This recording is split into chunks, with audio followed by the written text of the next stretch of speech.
win. Though this guy kind of had it coming, I I thought he was going to be squirrelier than he was, and I kind of wanted him to make it, but he didn't.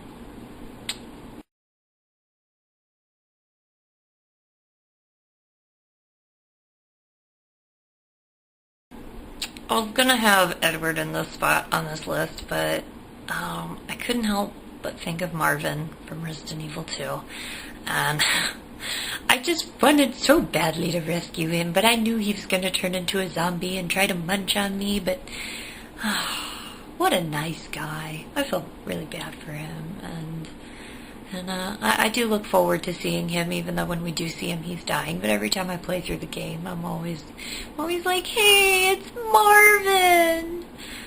Poor guy.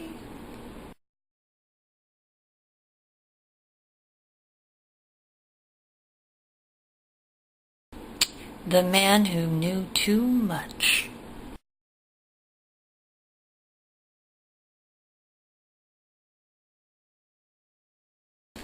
Aww, Mikhail. I thought he was really just... I just wanted him to make it. He was, he didn't know about everything that was going on either. He didn't know that one of his own was going to turn on him. And, yeah. Carlos made it out. Why couldn't he? Because there had to be like that token, character death to like make you sad. Of course, then again, what about Murphy Seeker? Oh, poor guy.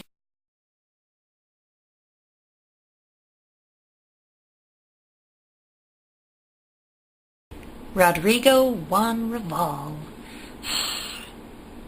Just rolls right off the tongue, doesn't it? I always thought he had the coolest name of like any character to appear in the series. But in all seriousness, this guy, he was just so cool. I mean, he cuts you loose. He's even the one who gives you the lockpick. He was deserving of a more epic demise, in my opinion. Involving rocket launchers or volcanoes or something.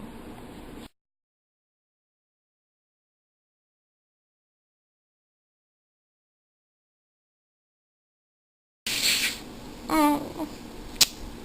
We all know that scene from Code Veronica where Steve sees his dad, and of course his dad is now a zombie. We can only assume the same fate for his mother. What a tragic tale, the three of them. And, yeah. I mean, the whole time you're with Steve, you're playing as Steve, whichever, your heart just kind of goes out to the guy, I I mean, my family means so much to me, so I can just only imagine how, how mortifying that would be.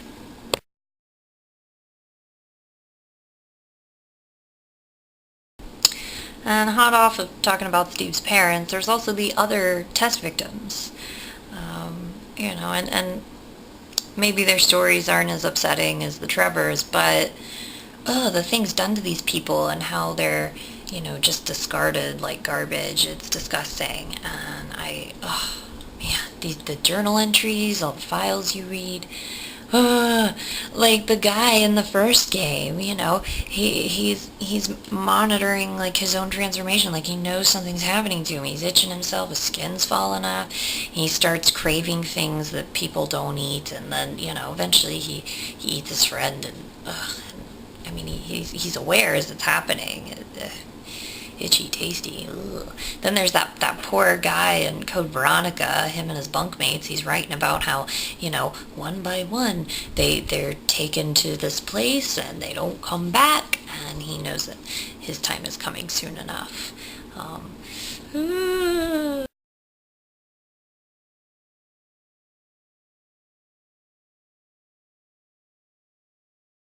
Oh, the zombies! All of them used to be regular, everyday people just living their lives. These poor people, they never saw it coming. The whole outbreak.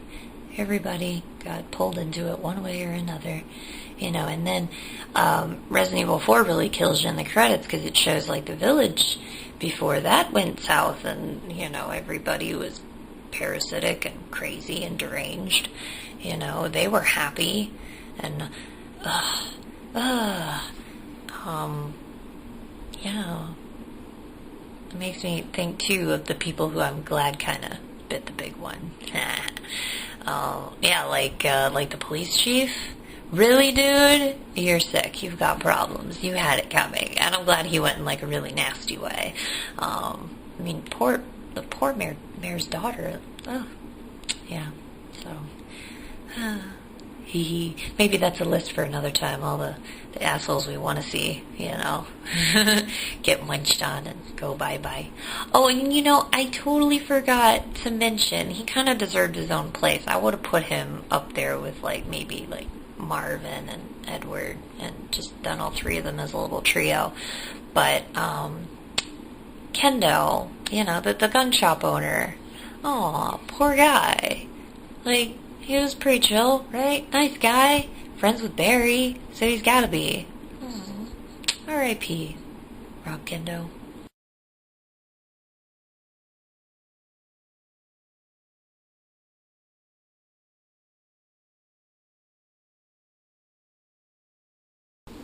How can I have this list without talking about Louis Serra? No, I miss him. He was great. He was probably, as soon as he was introduced to the game, yeah, he's going to be the character who's a dork, but at least he's adorkable. I mean, he's great. Super useful, kind of reminiscent of Carlos in Resident Evil 3. He comes in handy, He's not just going to pop up for a few cutscenes and, get attacked or something. He's going to pull out his gun. He's going to, help you out. So, handy. I mean, yeah, so what? Maybe he was there for some shiesty reasons, but he was comic relief when you needed it, and he was nice. I miss you, Louis.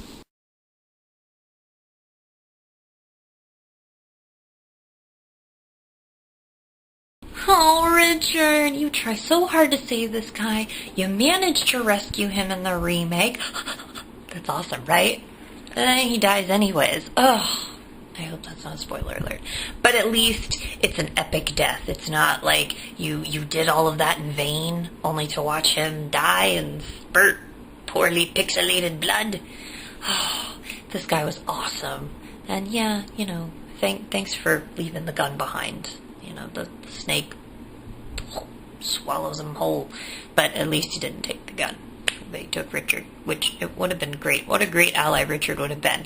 A little squeamish, but hey, wouldn't you be if you didn't think things like that could happen, and then all of a sudden, a giant snake attacks you? Alright, so, I mean, a giant snake, not like a realistically giant snake. I mean, something that is, it could, wrap 3 times around your house kind of snake. But yeah, so, poor Richard. Aww.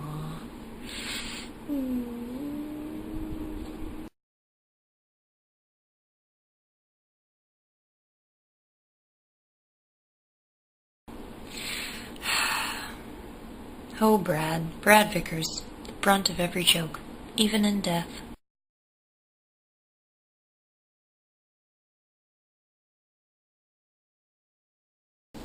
Not much was really known about the family per se, but we met George Trevor through journal entries and whatnot throughout the original game.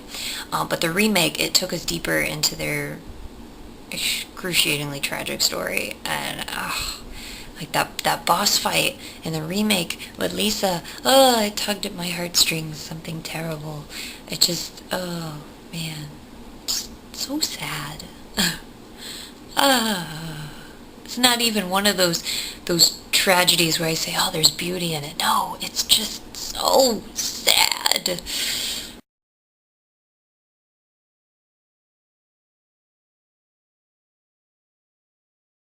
Nearing the end of this list, let us discuss a near-perfect game.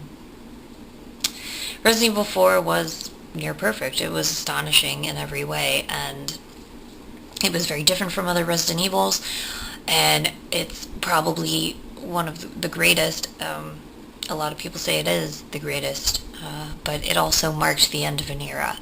And yeah, recently, Resident Evil Revelations, it tried to take us back, I mean, it proved a positive sign that things were going in the right direction, but that is until Resident Evil 6 dropped. In its own way, Resident Evil 6 was trying to, in moments, was trying to harken back to earlier titles, but ultimately it just fell short. I mean, 5 was good, but not great. The Chronicles games, they were just straight up rail shooters, so they don't really count. Don't even get me started on the game that which must not be mentioned, named, etc. Resident Evil Operation Raccoon City. Scratch that, just call it Operation Raccoon City. It doesn't deserve to call itself a Resident Evil. I mean, maybe one day they'll come back from this. Maybe. This sin. Resident Evil 7 promises to do just that. However, this one remains skeptical. Any chance of seeing Rebecca and Billy reunited again? Come on!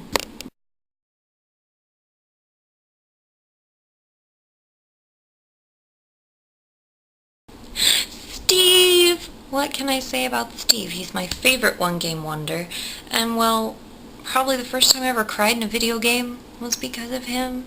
And I miss him dearly. And that whole bit about Wesker salvaging the body and that he could potentially, somewhat still be in there. I don't know. Somehow. I know he's gone, but it's just, it's so heartbreaking. Oh, Steve.